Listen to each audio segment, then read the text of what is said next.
India के खिलाफ अगर आप अच्छा प्रदर्शन कर दें तो वैसे भी आपके दाम में कई जीरो लग जाते हैं। कैमरन ग्रीन को ही देख लो। ऊपर से मुझे ऐसा लगता है कि थोड़ी फ्रेश मेमोरी होती है।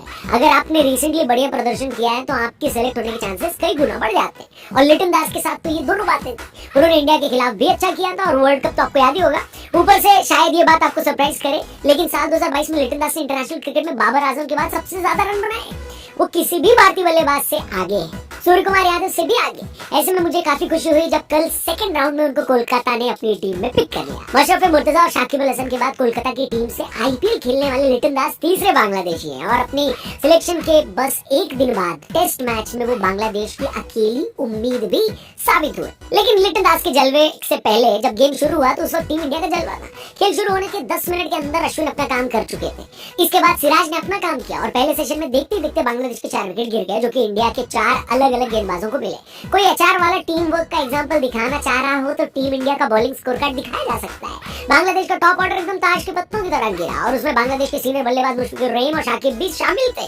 लंच तक आते आते बांग्लादेश 71 पे 4 विकेट गंवा चुका था। भला हो लिटन दास और जाकिर हसन का, जिनकी वजह से पारी संभल गई, वरना एक वक्त पर तो लग रहा था कि बांग्लादेश वाले इंडिया की लीड भी नहीं क्लियर कर पाएंगे। लंच तक भी वो इंडिया की लीड से 16 रन पीछे थे, लेकिन लंच के बाद बांग्लादेश वाले ज्यादा देर तक पीछे नहीं रहे। पहले मैच की दूसरी इनिंग में हीरो रहे हसन, दूसरे मैच की दूसरी इनिंग में भी फाइटिंग नॉक खेल गए और 51 का शगुन चढ़ा गया। लेकिन उनके आउट होने के बाद भी बांग्लादेश फाइट बैक करता रहा। इस फाइट बैक के योद्धा थे लिटन दास। इतना बढ़िया खेल रहे थे कि उनको आउट करने के लिए कुछ बहुत ही जबरदस्त चाहिए था और वो जबरदस्त काम सिराज ने किया, एक जबरदस्त बॉल फेंक कर, जिसका लिटन दास के पास कौनो जवाब नहीं था।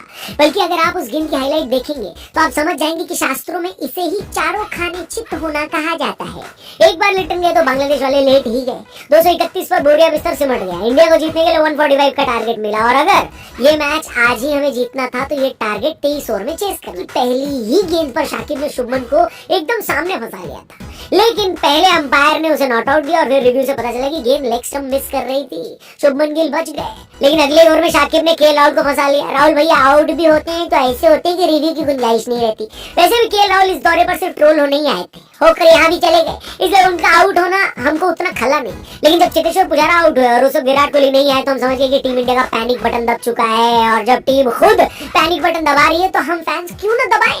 देखते ही देखते मेहंदी हसन मिराज ने हमारे टॉप ऑर्डर का दौरा खत्म कर दिया। हमारे 4 विकेट 37 पर जा चुके थे। मैच में बांग्लादेश ड्राइविंग सीट पर आ चुका था और उन्होंने दिन का जो खेल है वो खत्म भी एडवांटेज के साथ ही किया। इंडिया को अभी भी ये मैच जीतने के लिए 100 रन की जरूरत है और 6 विकेट बाकी है। आखिरी के सेशन में 7 विकेट गिरने का मतलब है कि पिच बैटिंग के लिए मुश्किल हो गई है। ऐसे में क्या इंडिया मैच हार जाएगी? अगर ऐसा हुआ तो हमारे लिए वर्ल्ड टेस्ट चैंपियनशिप फाइनल बहुत मुश्किल हो जाएगा। जो भी होगा आपका भाई कल सुबह आपको बता देगा।